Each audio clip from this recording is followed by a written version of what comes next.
Assalamualaikum warahmatullahi wabarakatuh. Kami dari kelompok 2, kelas X7E. Di sini kami ingin mempresentasikan dan mensimulasikan program aplikasi KKP Universitas Indraprasta PGRI.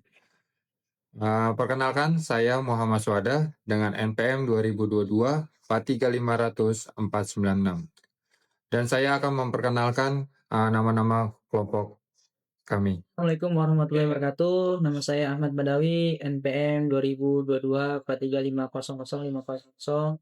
Perkenalkan, nama saya Abdul Rosid Variansyah, NPM 2022 Dia sama kayak 4301501. Assalamualaikum warahmatullahi wabarakatuh. Perkenalkan, nama saya Alfa Robi dengan NPM 2022 43500 497. Oke, Assalamualaikum warahmatullahi wabarakatuh. Perkenalkan, nama saya Sangga Buana, NPM 2022 4350 0502. Assalamualaikum warahmatullahi wabarakatuh. Perkenalkan, nama saya Febrian Valentino, NPM 2022 435000532. Ya, Assalamualaikum warahmatullahi wabarakatuh. Di sini saya Helmi Hadiana Prasetyo dengan NPM 2022 43500 562.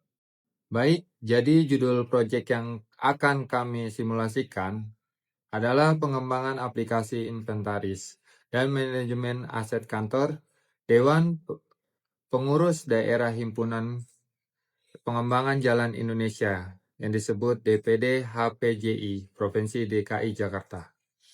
Pemilihan judul ini didasarkan pada permasalahan yang ditemui dalam pengelolaan inventaris dan manajemen aset kantor DPD HPJI Provinsi DKI Jakarta. Untuk memahami permasalahan tersebut secara lebih jelas, berikut disajikan latar belakang penelitian. Perkembangan teknologi informasi menuntut pengolahan inventaris dan aset yang tidak hanya mencatat jumlah barang tetapi juga memperhatikan nilai dan menyusutannya secara berkelanjutan. Namun, dalam praktiknya, pengelolaan yang masih dilakukan secara manual sering menimbulkan kendala seperti data yang tidak akurat, sulitnya pelacakan barang, serta keterlambatan dalam penyusunan laporan. Kondisi tersebut juga dialami oleh DPD HPJI Provinsi DKI Jakarta. Oleh karena itu, kami mengembangkan sebuah sistem pengelolaan inventaris dan manajemen aset yang dirancang untuk membantu pencatatan, pemantauan, dan pelaporan secara lebih cepat, akurat, dan integrasi. Baik, kita mulai simulasinya. Aplikasi ini kami beri nama Rapihin dengan tagline semua rapi, semua mudah. Dalam aplikasi ini terdapat dua aktor atau akses login, yaitu sebagai admin atau leader. Pertama kita coba login sebagai admin. Di sini ada username. Kita di sini akan masukin username-nya menggunakan admin. Dan kita masukkan password admin 123. Kita lihat dulu, kita memastikan bagaimana passwordnya sudah benar atau belum. Sudah nongol. Sekarang kita pencet notifikasi login. Oke, di sini ada notif login berhasil. Selamat datang di admin. Oke, langsung aja kita pencet OK. Setelah login kita melihat tampilan dashboard. Kita langsung aja ke dashboard menunya. Di sini ada aset, aset kondisi baik, aset perlu diganti, aset dipinjam, nilai aset, inventaris. Di sini adalah total-totalnya yang sudah terinput sebelumnya yang ada di DPD HPJPI. Di bawah ini adalah daftar stok inventaris menipis, ya ada dua, yaitu kabel HDMI dan dispenser galon, yang dimana harus segera merestock inventaris yang ada. Semoga stoknya sudah di bawah minimum stok. Di sini terdapat dua inventaris, yaitu ini ada tabel daftar stok inventaris menipis. Di sini gunanya untuk mengingatkan admin supaya segera merestock inventaris yang stoknya sudah di bawah minimum stok. Yang sudah menipis stoknya, di sini terdapat contoh dua data inventaris yang sudah menipis, yaitu ada kabel HDMI dan dispenser galon. Kita akan mengelola data petugas yang fungsinya sebagai akses masuk ke aplikasi. Di sini kita masuk ke data master, terus kita klik di sini ada petugas. Nah, di sini masuk untuk ada data master atau petugas. Apabila kita akan menambahkan username atau password, kita di sini klik tambah. Kita masukkan nama kita,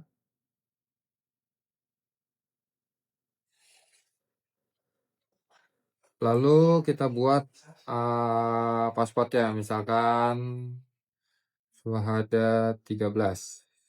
Oke, di sini kita confirm lagi, lalu kita pilih perannya yaitu admin. Kita klik simpan. Selanjutnya akan dilanjutkan dengan teman saya yang bernama Ahmad Badawi.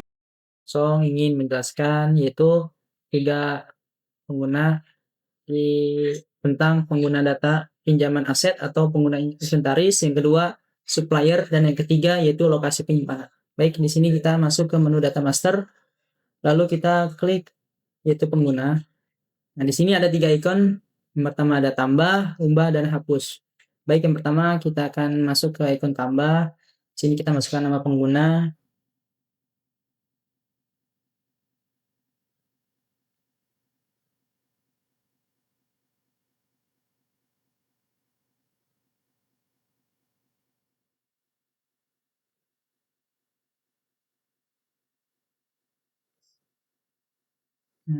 Lalu kita klik simpan data. Nah, apabila ada notifikasi seperti ini, maka data berhasil disimpan. Nah, lalu yang kedua ada ikon ubah. Kita klik dulu tabelnya, lalu kita klik ikon ubah. Nah, di sini misalkan kita akan menambahkan nama pengguna. Klik simpan perubahan. Nah, maka apabila ada notifikasi seperti ini, maka nama pengguna berhasil kita ubah.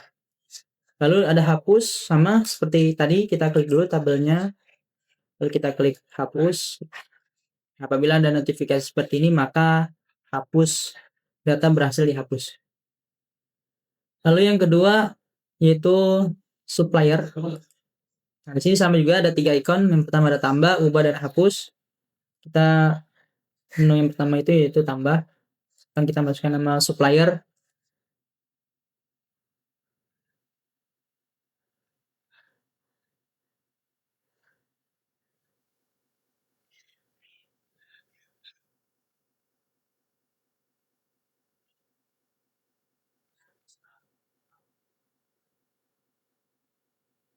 Nah, apabila ada notifikasi seperti ini, maka nama data supplier berhasil ditambah. Lalu ada ikon ubah, sama kita klik lagi nih tabelnya, lalu kita klik ubah. Dan misalkan namanya kita ganti menjadi, apabila ada notifikasi seperti ini, maka data supplier berhasil kita ubah. Nah, terakhir ada hapus, sama kita klik lagi nih tabelnya, lalu kita klik hapus. Apabila ada notifikasi seperti ini, maka data supplier berhasil kita hapus. Dan yang terakhir itu tentang lokasi penyimpanan. Di sini sama juga ada 3 icon. Yang pertama ada tambah, ubah, dan hapus. Kami kita klik tambah, lokasinya, keterangannya.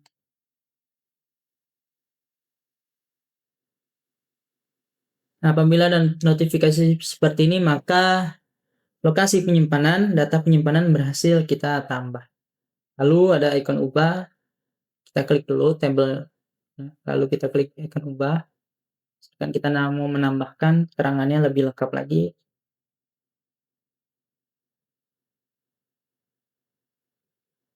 Maka apabila ada notifikasi seperti ini, lokasi penyimpanan berhasil kita ubah. Yang terakhir hapus, memang kita klik lagi data tabelnya, lalu kita klik icon hapus. Nah, apabila ada notifikasi seperti ini, maka lokasi penyimpanan berhasil kita hapus. Baik, itulah penjelasan dari saya. Selanjutnya akan dilanjutkan oleh teman saya, yaitu yang bernama Abdur Rashid. Sekali ini saya akan menjelaskan tentang kategori inventaris.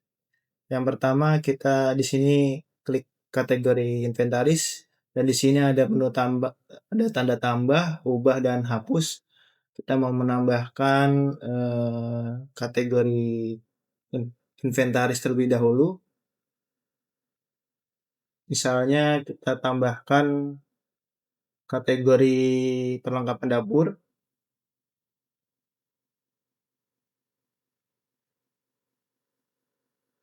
Deskripsinya yaitu piring dan mangkok.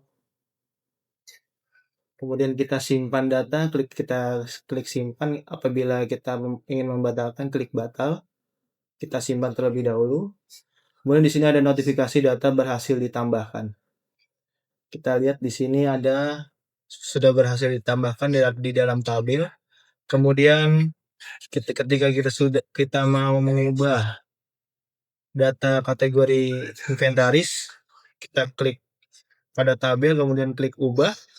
Kita ubah perlengkapan dapur, kemudian deskripsinya kita ubah jika ingin diubah gelas dan cangkir.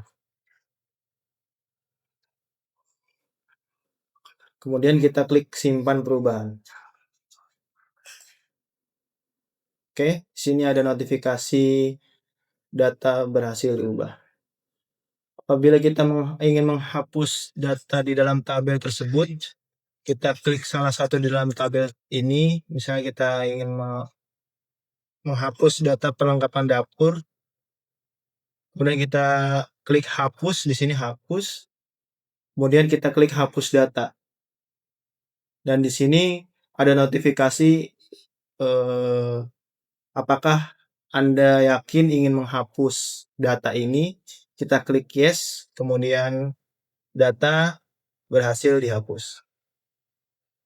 Kemudian saya akan menjelaskan tentang kategori aset. Saya sekarang akan menjelaskan tentang kategori aset, kemudian kita akan menambahkan kategori aset. Yang pertama itu kita ada tanda tambah, ubah dan hapus, kita tambah terlebih dahulu kategori aset. Kemudian kita tambahkan kategori aset yang ingin ditambahkan, yaitu perhiasan misalnya. Investasi perhiasan. Kemudian di sini kita deskripsikan emas dan perak. Kemudian kita simpan datanya terlebih dahulu. Kemudian ada notifikasi data berhasil ditambahkan. Dan di sini di tabel sudah berhasil ditambahkan. Kemudian apabila kita ingin mengubah investasi perhiasan, kita klik dalam tabel, kemudian kita klik ubah. Kemudian kita ubah saja untuk perhiasan. Misalnya emas saja. Kita simpan perubahan, kemudian data berhasil diubah. Kemudian apabila kita ingin menghapus data dalam tabel tersebut, kita klik terlebih dahulu. Kemudian kita hapus, klik hapus data. Di sini ada notifikasi ya, apakah yakin ingin menghapus data ini, kita klik yes, data berhasil dihapus. Kemudian kita akan menambahkan, masuk ke menu kategori, kita akan masuk ke inventaris. Kita akan menambahkan data inventaris, kita tambahkan data inventaris terlebih dahulu. Misalnya kita beri kode inventaris strip IT strip 003. Karena kita akan menambahkan inventaris IT, kita masukkan ke kategori IT kecil, suppliernya itu AC hardware, kemudian lokasinya itu kita tambahkan ke ruang IT. Kemudian kita beri nama yang ingin ditambahkan inventarisnya yaitu TV Redmi. Kemudian stoknya itu kita beri 1, satuannya pieces. Harga satuannya yaitu 2.400.000. Stok minimal 1 kita, kemudian kita simpan data. Data berhasil ditambahkan. Kemudian kita lihat apakah data tersebut sudah masuk. Ini data tersebut sudah masuk ke dalam tabel. Kemudian apabila kita ingin mengubah data tersebut, kita klik dalam tabel, kemudian kita klik ubah. Kita ubah kode inventarisnya misalnya 004. TV-nya kita ubah menjadi merek Samsung. Kemudian kita kasih keterangan misalnya baik. Oke. Kita simpan perubahan. Kemudian data berhasil diubah. Kemudian apabila kita ingin menghapus data, kita klik terlebih dahulu di dalam tabel. Kemudian kita klik hapus, kemudian hapus data. Ada notifikasi apakah yakin ingin menghapus data ini, kita klik yes. Kemudian data berhasil dihapus. Kemudian apabila kita ingin mencetak label pada inventaris tersebut, misalnya kita klik salah satu di inventaris tersebut, misalnya kita kabel HDMI, kemudian kita cetak label. Dan di sini akan keluar label untuk menandakan inventaris tersebut, supaya kita tahu bahwa kode tersebut adalah milik kabel HDMI. Sekian dari saya. Selanjutnya akan dilanjutkan oleh saudara Alfarobi. Terima kasih. Yang pertama, kita ke data aset. Kita buka menunya dari data master, lalu pergi ke menu aset. Nah, di sini kita dapat menambahkan, mengubah, menghapus, melihat detail aset, dan juga mencetak label aset.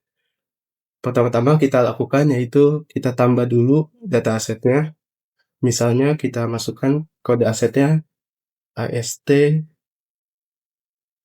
KO 1010. Nama asetnya, kita pilih dulu kategori asetnya apa ya. Yang pertama kita pilih kategorinya kendaraan operasional. Lalu kita pilih lokasinya misalnya di gedung, di area umum. Terus kondisinya baik. Kita masukkan nama asetnya itu motor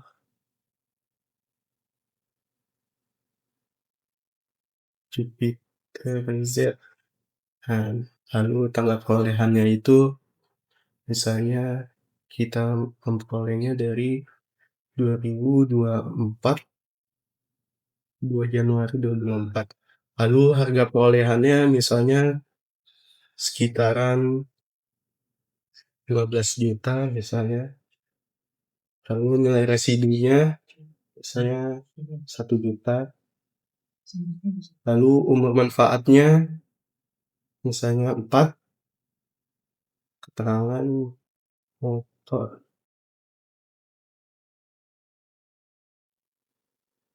Lalu kita coba simpan datanya. Nah, sini data berhasil tersimpan ya. Kita klik OK. Nah, di sini sudah masuk ke dalam tabelnya. Misal kita mau ubah datanya, kita klik tabelnya, kita klik ubah. Misal kita mau nilai residunya itu 1.500.000. Nah, kita klik ubah. maka di sini datanya berhasil terubah. Nah, lalu kita misalnya mau ngapus datanya, kita klik lagi tabelnya, lalu kita klik tombol hapus.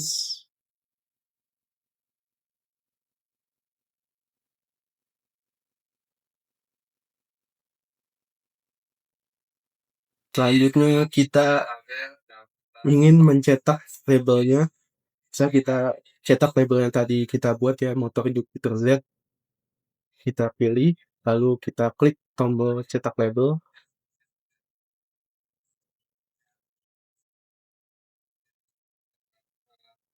Nah, maka tampil ini labelnya untuk sebagai tanda asetnya ya. Lalu selanjutnya di sini saya ingin menjelaskan detail aset. Nah, detail aset ini adalah hasil perhitungan dari penyusutan kita, yaitu menggunakan metode garis lurus. Nah, di sini kita misalnya pilih aset yang tadi, yang motor Jupiter Z. Nah, di sini terlihat bahwa motor Jupiter Z itu sudah berjalan selama 2 tahun dengan nilai penyusutannya itu ada 3.375.000 dan akumulasi penyusutannya itu 6.750.000. Nah, akumulasi ini adalah jumlah dari nilai penyusutan dikali dengan tahun yang sudah berjalan, yaitu 2. Nah, nilai buku ini adalah 8.250.000. Sebenarnya di sini kita juga ada tombol filter ya. Misal kita mau nyari asetnya, aset tertentu, misalnya kita mau cari laptop. Kita klik cari. Nah, maka di tabelnya cuma muncul yang kategorinya namanya nama asetnya laptop. Dan seperti itu. Terus kita langsung aja ke selanjutnya ke transaksi peminjaman aset. Di transaksi peminjaman aset ini juga ada tombol tambah, ubah, dan hapus. Ya, langsung saja kita klik tambah. Kita pilih nama peminjamnya. Misalnya nama peminjamnya Abdul Rashid Variansa. Terus kategori asetnya itu tadi kendaraan operasional. Nah, sini udah terisi ya, kendaraannya itu motor Jupiter Z dengan kondisinya itu baik. Lalu tanggal pinjamnya hari ini tanggal 29, lalu estimasi pengembaliannya misalnya besok tanggal 30. Nah, statusnya itu dipinjam. Nah, kita simpan data peminjaman berhasil disimpan. Selanjutnya di sini saya ingin ubah, misalnya Bang Abdur ini sudah mengembalikan motornya, kita pilih ubah. Nah, statusnya kita ganti jadi dikembalikan. Lalu kita simpan, maka data peminjaman berhasil diperbarui. Selanjutnya saya ingin coba cetak bukti pinjamnya. Nah, di sini kita pilih dulu datanya yang mau kita cetak. Nah, coba kita cetak bukti pinjamnya. Nah, bukti pinjam ini sebagai tanda bahwa si Abdur ini telah meminjam aset kantor yang berupa motor Jupiter Z yang ditandatangani oleh peminjam Abdul Rashid Variansyah dan selaku petugas admin. Selanjutnya di sini saya ingin hapus peminjaman asetnya. Kita pilih dulu datanya, lalu kita pilih hapus, lalu hapus data. Nah, di sini data peminjaman berhasil dihapus. Kita klik OK. Terima kasih. Oke. Selanjutnya akan dilanjutkan dengan rekan saya yaitu Sangga Buana. Pada silakan. Di sini saya akan menjelaskan penggunaan inventaris dan perawatan aset. Kayak di sini, masuk ke penggunaan inventaris ada beberapa fitur. Pertama ada tambah, edit, hapus, lalu juga ada nama pengguna, tanggal penggunaan, kategori inventaris, jumlah digunakan, nama inventaris. Nah, kita langsung aja coba praktekin. Contoh di sini Dedi Setiadi, tanggalnya tanggal 1 Januari 2026. Kategori inventarisnya alat tulis kantor. Nah, di sini tinggal pilih misal mau pulpen atau kertas A4. Misal contoh pulpen. Lalu yang jumlah digunakan berapa? Misalkan 1 ya. Tinggal simpan data. Oke. Di sini langsung muncul nama penggunanya, kategori inventaris, nama inventaris, tanggal penggunaan yang digunakan itu ada jumlahnya 1. Lalu kalau misalkan mau edit gimana? Kalau mau edit diklik dulu, lalu edit. Nah, nanti di sini misalkan mau ditambah jadi 3 atau misalkan mau diubah tanggalnya jadi tanggal 10. Oke, langsung aja simpan. Nah, di sini langsung terupdate ya, jadi 3. Oke. Gimana cara hapusnya? Tinggal klik aja hapus. Lalu di sini ada tombol hapus data, klik aja. Oke, langsung ke hapus semua datanya. Lanjut di sini ada perawatan aset. Nah, di sini juga sama, ada tambah, ubah, hapus. Terus juga di sini ada kategori aset, nama aset, biaya perawatan, status, tanggal perawatan, estimasi servis, penyedia servis, kontak servis, dan juga di sini ada buttonnya dan deskripsi. Oke, kita langsung mulai aja. Misalkan contoh tambah, pilih kategori, misalkan peralatan elektronik. Di sini nama asetnya ada apa nih? Meja ketua, sofa, kursi, misalkan kursi kantor lama. Terus tanggal perawatannya misalkan tanggal 18. Estimasinya dari tanggal 18 sampai tanggal berapa? Misalkan sampai tanggal 24 misalkan. Penyedianya siapa? Misalkan CV, Sangga Buana. Terus kontaknya 08 sekian-sekian. Nah, ini nomornya. Terus biayanya berapa? Misalkan 1 juta. Oke, pilih status dalam perawatan. Deskripsi. Nanti dihubungi jika sudah selesai servis misalkan.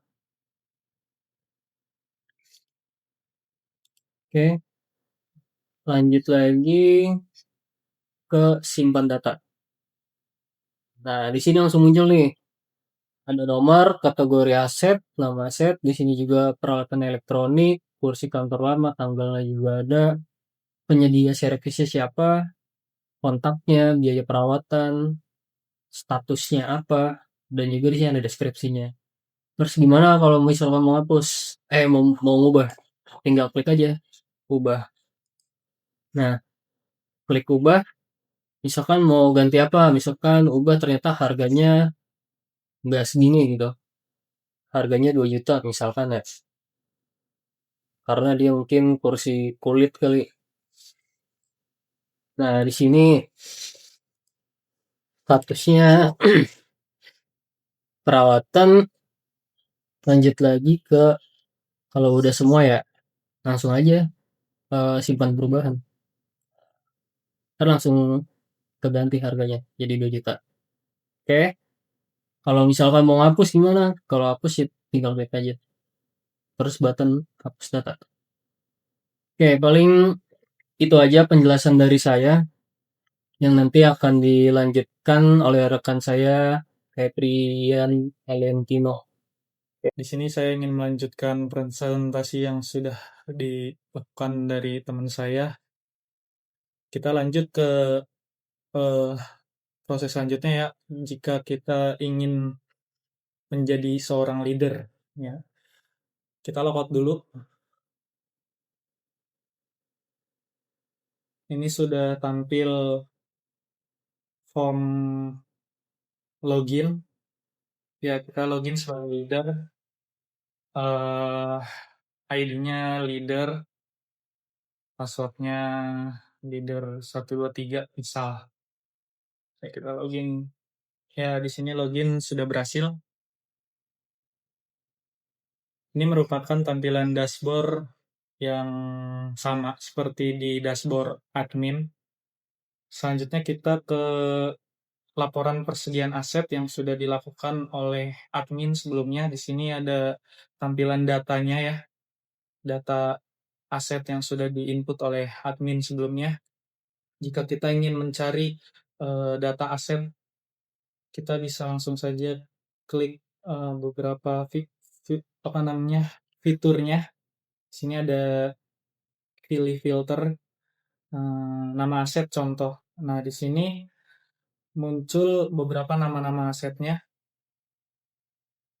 Kita cari misalnya televisi. Cari. Oh, salah. Saya tipe.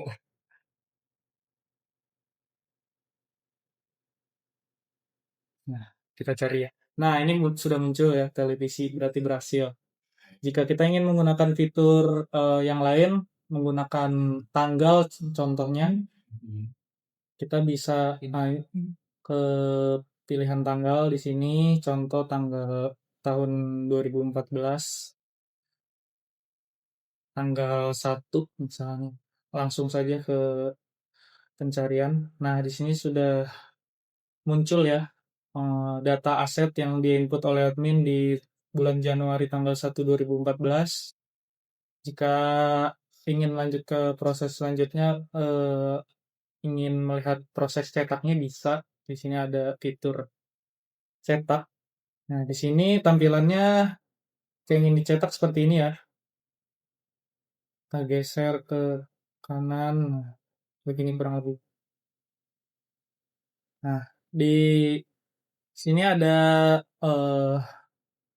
head office untuk mengetahui, mensetujui jika ada laporan-laporan peminjaman aset. Jadi sudah harus ada tanda tangan dari head office. Jadi benar-benar dipantau secara langsung. Selanjutnya kita ke laporan persediaan inventaris.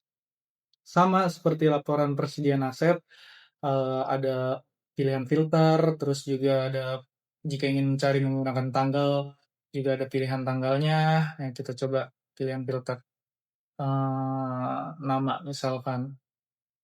Kita tulis di sini nama inventarisnya. Misal kita tulis galon. Nama inventaris ya, kita tulis galon. Kita cari. Nah, di sini ada dua pilihan karena saya nulisnya kurang spesifik, jadi ada dua pilihan. Di sini ada galon air dan dispenser galon. Jika kita ingin kembali, kita tinggal hapus dulu. Ini dulu kita pilihan filter, terus klik cari. Nah, ini ke tampilan awal lagi ya. Nah, jika ingin menggunakan pilihan tanggal seperti tadi 2014, contoh aja ini Maya. Nah, bentar, terus tanggal 1. Kita cari. Nah, ini belum kita pilih, misal tanggal 22. Nah, tidak ada berarti admin tidak melakukan inputan di tanggal 22. Lalu kita cari misal tanggal 29. Nah, di sini ada nih pilihannya, banyak. Admin melakukan inputan di tanggal 29. Jika ingin mencetak aset apa saja yang dipinjam pada tanggal tersebut, di sini tampilannya. Tetap sama seperti laporan persediaan aset, harus ada persetujuan atau diketahui oleh head office. Ya, itu saja mungkin yang bisa saya jelaskan. Selanjutnya akan dilanjutkan oleh rekan saya, Helmi. Di sini saya ingin menjelaskan laporan penggunaan inventaris. Ya, di sini ada dua. Lalu kita coba langsung cetak karena tidak usah ada filter, cuma ada dua. Nah, begini tampilan untuk laporan penggunaan inventaris. Lalu di laporan peminjaman aset juga ada dua sini. Di sini saya akan mencoba filter itu tanggal peminjaman. Tanggal 22. Ya, di sini kita cari. Di tanggal 22 ini ada laptop kantor. Nah, lalu kita coba cetak. Ya, di sini sudah muncul laporannya, yaitu laptop kantor. Untuk meresetnya ini tinggal dihapus kalau cari. Nah, di sini muncul lagi untuk tampilan awalnya. Untuk laporan perawatan aset di sini juga ada 2. Kita mencoba lagi untuk filter tanggal. Itu di tanggal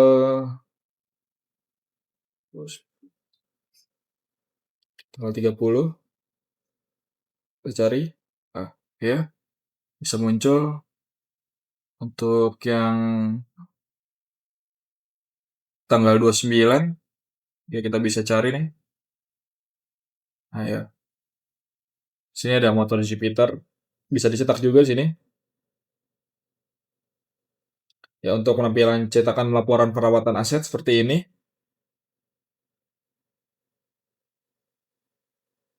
Ya, sekian. Terima kasih.